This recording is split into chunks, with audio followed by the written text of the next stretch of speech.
BJP के PM उम्मीदवार मोदी ने रन फॉर यूनिटी को हरी झंडी दिखाई। इस दौड़ के जरिए सरदार पटेल की प्रतिमा के लिए जागरूकता फैलाना ही मकसद है। वडोदरा में मोदी ट्रैक सूट में पहुंचे। मोदी ने ट्वीट किया कि आज पटेल की पुण्यतिथि के मौके पर इस दौड़ का आयोजन किया जा रहा है। अहमदाबाद में बीजेपी के वरिष्ठ नेता लालकृष्ण आडवाणी ने झंडा दिखाकर रन फॉर यूनिटी का शुभारंभ किया। मैराथन को सफल बनाने के लिए बीजेपी ने की जमकर तैयारी। रन फॉर यूनिटी के लिए दिल्ली में भी बड़ी तैयारी की गई है। बीजेपी दफ्तर से राजनाथ और अरुण जेटली मैराथन को हरी झंडी दिखाएंगे। 3, 2, 1, राजधानी के जवाहरलाल स्टेडियम से आज हाफ मैराथन का आयोजन किया जा रहा है। दुनिया भर के कई नामी एथलीट नौवीं एयरटेल हाफ मैराथन में चुनौती पेश कर रहे हैं। जवाहरलाल नेहरू स्टेडियम से शुरू होने वाली मैराथन में 31,000 से ज्यादा लोगों के हिस्सा लेने की संभावना है। मैराथन में कई नामचीन फिल्मी सितारे भी हिस्सा ले रहे हैं। मशहूर एथलीट मिल्खा सिंह भी इस मौके पर नजर आए।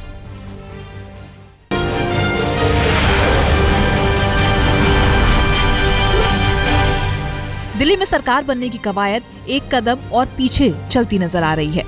सरकार बनाने के लिए आम आदमी पार्टी ने एक और शर्त जोड़ दी है। आपने सरकार बनाने के लिए बीजेपी और कांग्रेस से लिखित समर्थन देने की बात कही है। उसका कहना है कि दोनों पार्टियां 18 शर्तों को मानने के लिए लिखित आश्वासन दे, तभी वो सरकार बनाने के बारे में सोचेंगे। केजरीवाल ने सरकार बनाने के लिए समर्थन दे रही कांग्रेस और साथ साथ बीजेपी के अध्यक्ष को चिट्ठी लिखकर 18 शर्तें रखी हैं। केजरीवाल ने इसमें लिखा है कि वो सत्ता में आए तो दिल्ली में कांग्रेस के 15 साल में हुए घोटालों की जांच कराएंगे और एमसीडी में बीजेपी के शासन के दौरान हुए घोटालों की जांच करेंगे और बिजली कंपनियों के खातों की जांच करेंगे। क्या ये शर्तें बीजेपी कांग्रेस को मंजूर है? इससे पहले आम आदमी पार्टी के नेता अरविंद केजरीवाल ने दिल्ली में सरकार बनाने के लिए उपराज्यपाल नजीब जंग से 10 दिन का वक्त मांगा, लेकिन उपराज्यपाल ने समय सीमा तय नहीं की। उपराज्यपाल ने कहा कि जब आम आदमी पार्टी के पास बहुमत साबित करने लायक विधायक हो जाए, वो आकर सरकार बनाने का दावा पेश कर दें। राज्यपाल से मुलाकात के दौरान केजरीवाल ने कहा कि वो सरकार बनाने पर जनता की राय जानना चाहते हैं। चुनाव में किरकिरी के बाद अब कांग्रेस की पूरी कोशिश लोकपाल बिल पर क्रेडिट लेने की है। कांग्रेस उपाध्यक्ष राहुल गांधी ने कहा है कि उनकी पार्टी लोकपाल बिल पास कराने के लिए प्रतिबद्ध है।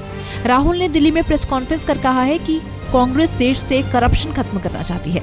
राहुल गांधी ने लोकपाल को देश हित में बताते हुए सभी दलों से इस पर समर्थन मांगा।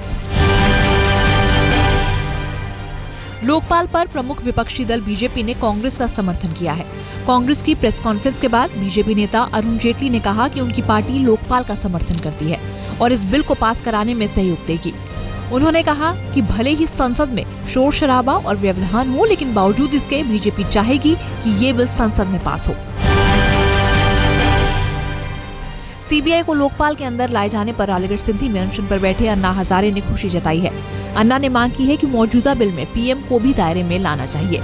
अन्ना हजारे के अनशन का आज 6वां दिन है। अन्ना ने कहा कि लोकपाल बिल पास होने के बाद ही वो अपना अनशन तोड़ेंगे। आम आदमी पार्टी ने लोकपाल को जोगपाल बताकर इसका मजाक उड़ाया है। आम आदमी पार्टी के संयोजक केजरीवाल ने इसे जोगपाल बताया है। केजरीवाल ने कहा कि वो हैरान है कि देश की दोनों बड़ी पार्टियां कांग्रेस और बीजेपी दोनों इस लोकपाल पर सहमत हो गई हैं। आपका कहना है कि लोकपाल को लेकर अन्ना ने जिस तरह खुशी जताई है, उससे उन्हें हैरानी हुई। केजरीवाल ने कहा कि अन्ना को गुमराह किया जा रहा है।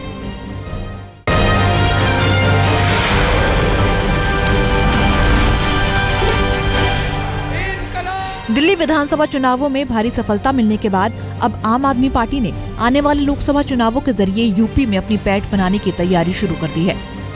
लखनऊ में शनिवार को आम आदमी पार्टी के नेता संजय सिंह ने कहा कि आप पार्टी लोकसभा चुनाव के लिए यूपी के हर जिले में उम्मीदवारों के लिए जनता से सुझाव मांगेगी और सिर्फ बेदाग उम्मीदवार मिलने पर ही वो उन्हें प्रत्याशी बनाएगी। आम आदमी पार्टी यूपी के हर जिले में सभा करेगी और रैलियां भी करेगी। यदि किसी लोकसभा सीट से पार्टी को कोई साफ सुथरी छवि का प्रत्याशी नहीं मिलता है तो पार्टी उस सीट से चुनाव नहीं लड़ेगी। आम आदमी पार्टी की कामयाबी ने केजरीवाल का कद ऊंचा किया है और उनकी पार्टी के चुनाव चिन्ह झाड़ू की लोकप्रियता भी बढ़ा दी है। लोकसभा चुनाव के लिए यूपी के राजनीतिक दल नैतिक पार्टी ने चुनाव आयोग से झाड़ू चुनाव चिन्ह मांगा है, क्योंकि 2012 में इस पार्टी ने झाड़ू चुनाव चिन्ह पर उत्तर प्रदेश विधानसभा चुनाव लड़ा था।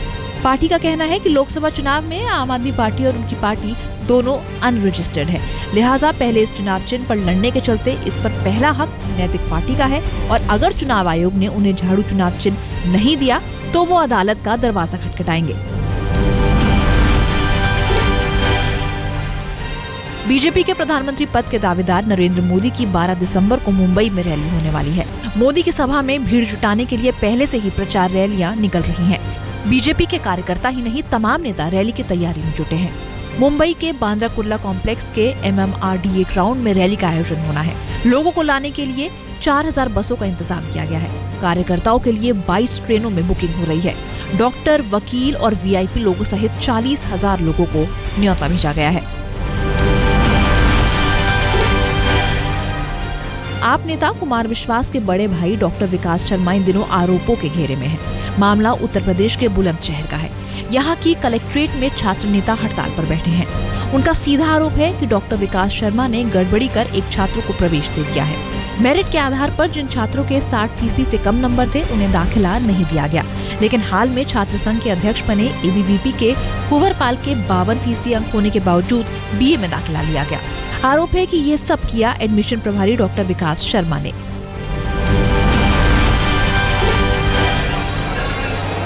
लालू को जमानत मिलने से खुश उनके बेटे तेजस्वी ने देवघर पहुंचकर भगवान शिव की पूजा की। झारखंड सरकार के मंत्री सुरेश पासवान के साथ देवघर पहुंचे तेजस्वी ने रुद्राभिषेक किया। तेजस्वी ने कहा कि उन्होंने भगवान शिव से अपने पिता के लिए इंसाफ मांगा था। लालू को सुप्रीम कोर्ट से जमानत मिल गई है, लेकिन कागजात रांची जेल न पहुंचने के चलते अब सोमवार से पहले उनकी रिहाई मुश्किल लग रही है। राजस्थान में जीत के बाद मुख्यमंत्री वसुंधरा राजे ने भी किया भगवान का शुक्रिया। धूमधाम से शपथ ग्रहण समारोह संपन्न हो गया तो महारानी दल बल के साथ उज्जैन के महाकाल मंदिर पहुंची। मंदिर में वसुंधरा राजे ने परंपरागत तरीके से पूजा अर्चना की।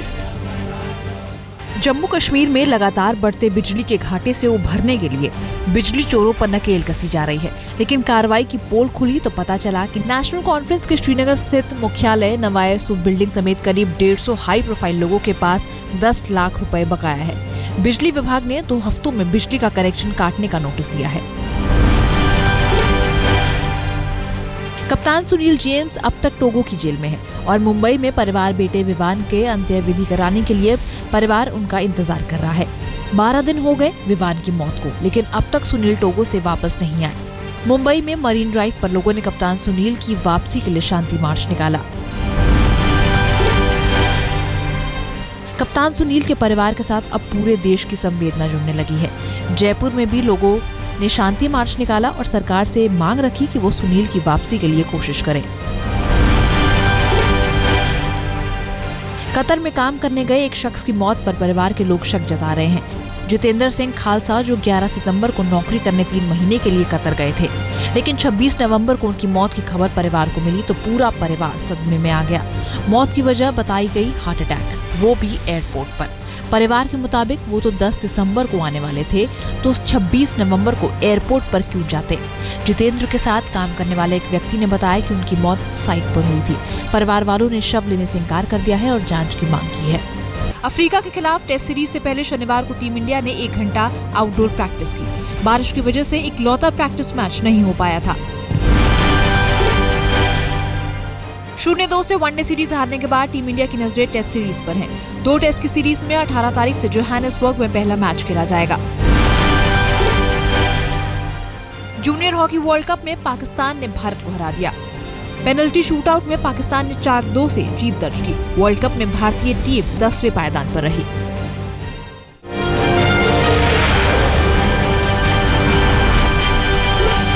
दक्षिण अफ्रीका के पूर्व राष्ट्रपति नेल्सन मंडेला का अंतिम संस्कार आज होगा। यूनियन बिल्डिंग में सेरेमनी के बाद नेल्सन मंडेला का पार्थिव शरीर वापस मिलिट्री हॉस्पिटल भेज दिया गया। अब सार्वजनिक रूप से उनका दर्शन नहीं किया जा सकेगा। मंडेला के आखिरी दर्शन के लिए आए सारे लोगों को उन तक पहुंचने का मौका नहीं मिल सका। ओबामा ने सैंडी हुक एलिमेंट्री स्कूल में हुए गोलीकांड में शहीद बच्चों और शिक्षकों की याद में 1 मिनट का मौन रखा। हादसे में 20 बच्चों और 6 टीचरों की मौत हो गई थी, जब एक सिरफिरे शख्स ने स्कूल में अंधाधुंध फायरिंग शुरू कर दी थी। सीरिया में बर्फबारी के एमेच्योर वीडियो जारी किए गए हैं। वीडियो में खेतों में जमे बर्फ के बीच विद्रोही इधर उधर भागते नजर आ रहे हैं।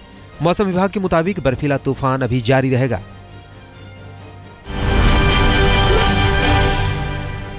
चीन ने चांद पर दुनिया के पहले सॉफ्ट लैंडिंग में सफलता पाई है। इसके बाद चांद पर अंतरिक्ष यात्री भेजने का भी लक्ष्य है। इसका नाम चीन के परंपरागत चांद देवता के नाम पर चांग रखा गया है। चांग ने चांद की सतह पर तस्वीरें लेनी शुरू कर दी हैं।